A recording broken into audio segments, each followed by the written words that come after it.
Welcome to Salt and Carbon. Join us as we travel around Australia, enduring highs and lows with our trusty pop-top troopie called Tina. Sit back and enjoy today's episode.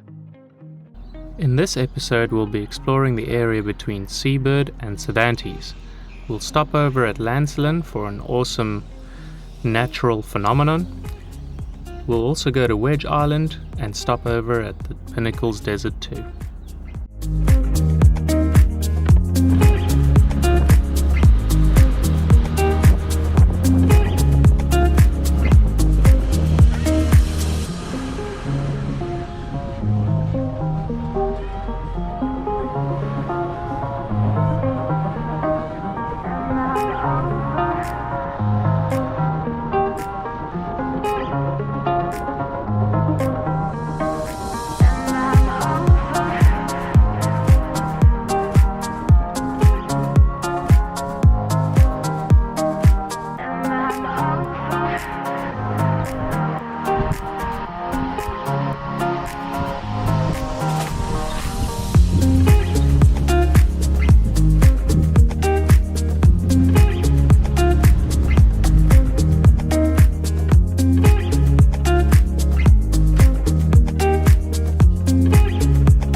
Okay guys, this place is quite eerie, but I'm very glad we came to see it. It's a bit of a sand track to get in here, but yeah, this looks like an old train carriage that's been brought in here. I don't know if anyone knows anything about this. Please comment and let us know, because it's so strange, and this is the second one we've seen on this track to get here. Very, very strange, and obviously, at least from what we've seen, there's no train track or tracks leading down this way. The ocean is maybe 50 meters in that direction.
Having to walk for you guys, everything just to get the shot in.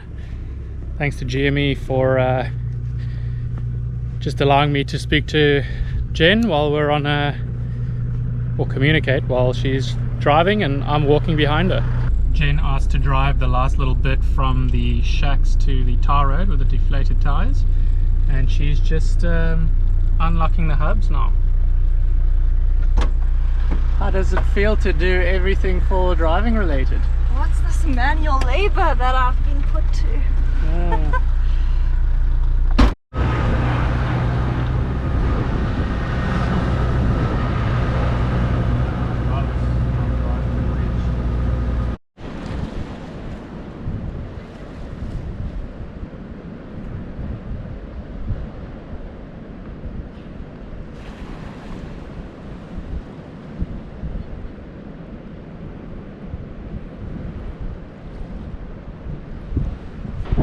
Guys, so we're just at Lancelin. It's at their main beach area, I think, and we just saw some dolphins and so on here in the water, and it's only about, they may be about 2 meters away from the edge, and I don't know if you can see all of this, but it's seaweed and it smells rancid, my man. It's putrid. Does not smell very good whatsoever. So we're gonna head away from here now. We wanted to go for a swim here, but we're definitely not gonna be swimming here with the smell lurking around. So Jen and I just went for a nice little swim. It was beautiful. The water is nice and warm. Saw lots of little fish jumping around and so on. But I think we're done exploring for today. We're gonna be looking for a campsite tonight. So we'll see you tomorrow. Possibly we'll be going to Wedge because we didn't get to go there today. See ya. Later that day, we decided to watch the sunset and make some dinner. We then noticed that a lot more cars were making their way to the beach. Little did we know that we were in for a spectacular view of the Aurora Australis. Unfortunately, we don't have any good video gear to show you any videos of this, so the pictures will just have to do.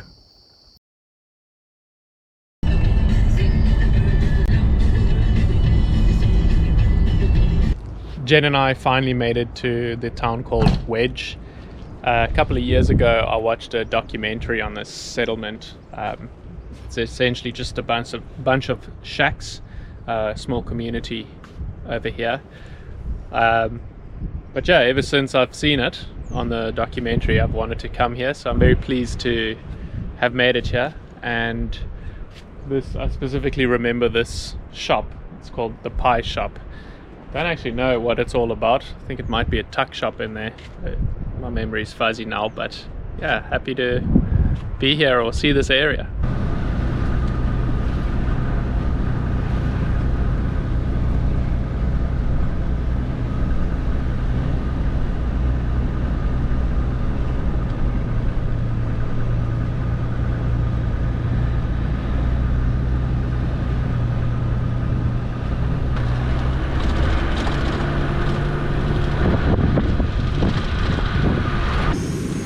Coffee's on the boil.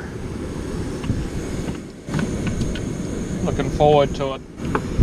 Nothing's open at Wedge, so we'll have to make our own coffees. Wanted to buy some coffees if they had, like a coffee shop or something like that, but is what it is.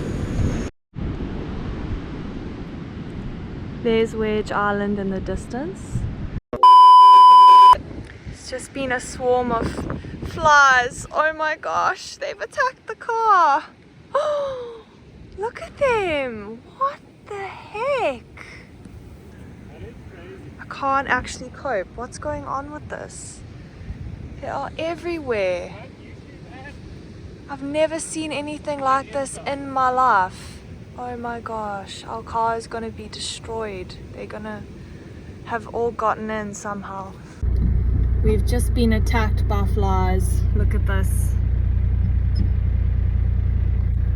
Oh my gosh. Whoa! Oh. Oh my gosh. I can't believe this. This is just so weird.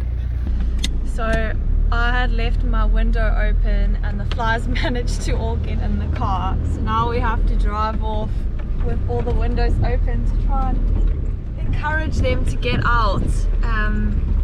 This is the weirdest thing that I've ever seen in my life.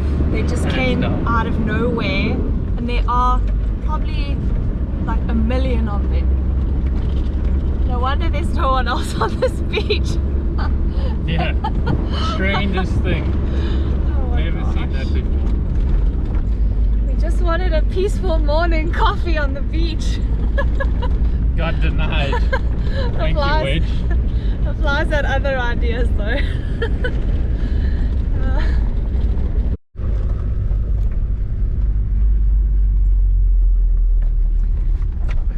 Wedge, we are done with you. Cannot. Goodbye. Good riddance. Thanks. You and all your flies. It wasn't good. You can keep all your bloody insects. Thank you very much. There's about 1 trillion flies on the side of the car at the moment. Yeah. All on the awning. So weird. We have to get onto the highway to drive fast enough to get rid of them because they just don't leave.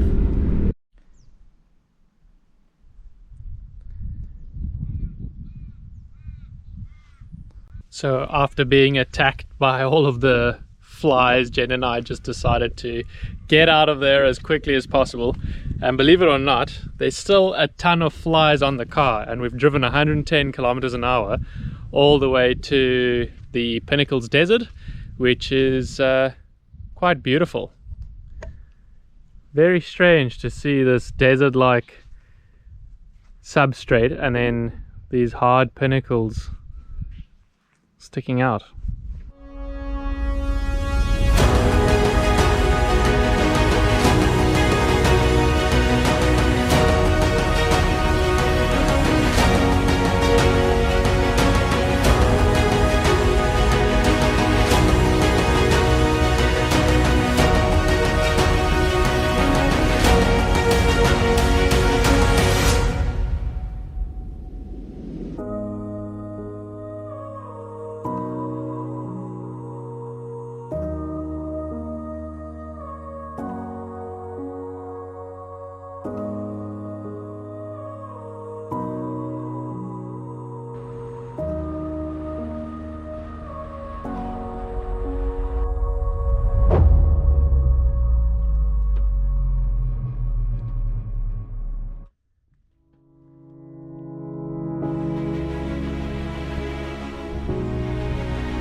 We just arrived at a place called Cervantes, or the town of Cervantes, and they've got a lake called Lake Thesis, I think it is, Thesis, something like that. And they've got the stromatolites coming out of the water. So we'll show you that in a minute, and after that we'll go up to the town, the proper town. But the goal of today is just to slowly make our way up north, and if we find a good spot to stay, then we will. So the name is Thetis. I knew I was saying it incorrectly.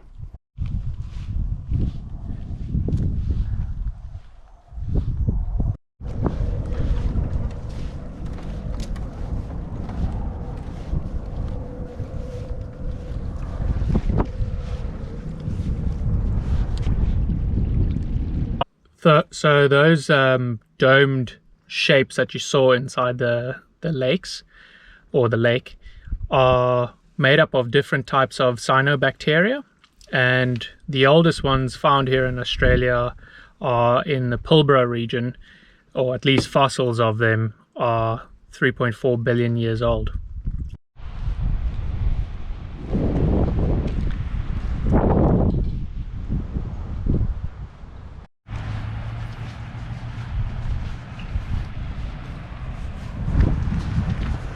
So this is Cervantes. It's a pretty quiet area. Looks like it's predominantly a fishing village. And it also used to be a shack community similar to Wedge, where we just come from.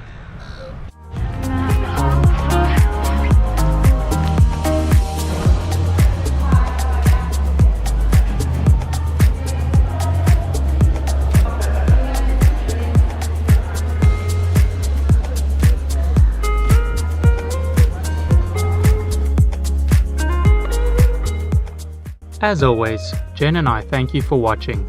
We hope you've enjoyed this episode, and we can't wait to show you what we get up to next.